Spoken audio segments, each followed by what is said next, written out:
Hi everybody, I'm Pia from Stitches and Scraps, and today I'm going to show you how to do a linked double crochet stitch. So here I have just some regular double crochet I've been working on, and the part of the double crochet stitch that we're going to be focusing on is this right here.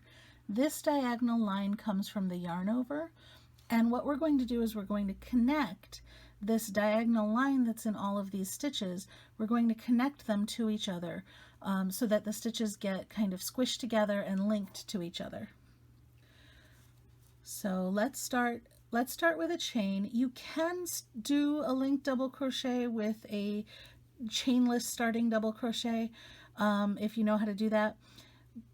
But honestly, I just don't like it. It gets a little bit bulky, a little bit too twisty. It's actually better for this stitch to just start with a chain 3. So that's what we're going to do.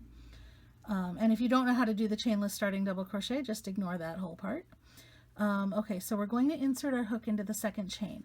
Normally for a double crochet, we would do a yarn over and then insert our hook in the next stitch and pull up a loop, right? So we end up with 3 loops on our hook. We're going to replace this yarn over.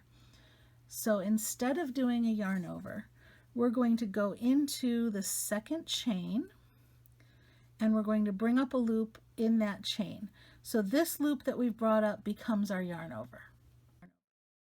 So now insert your hook into the next stitch, draw up a loop, and now you've got your 3 loops on your hook.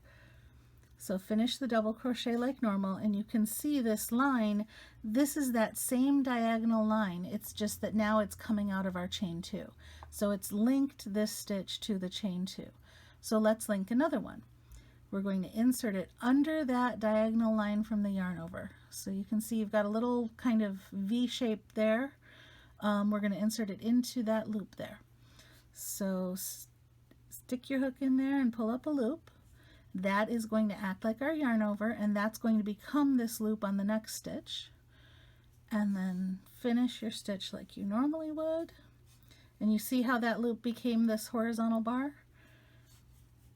Now what's happening is, because we're stretching this out and going into the next stitch, instead of being diagonal lines like this, they're turning into horizontal lines, which is a really neat effect. It's a great texture. So aside from adding a little bit of stability, this stitch also gives you a completely different look to the double crochet. So here we go. I've got 3 now, and I'm going to do, and the chain counts as 1, so I've actually got 4. And now we're going to do another one. Insert our hook into the middle of the stitch, into that loop, draw up a loop, and then finish the stitch like normal. Let me do a few more so you can see what the row looks like. Okay, so I've got a few done here. Let's take a look at it.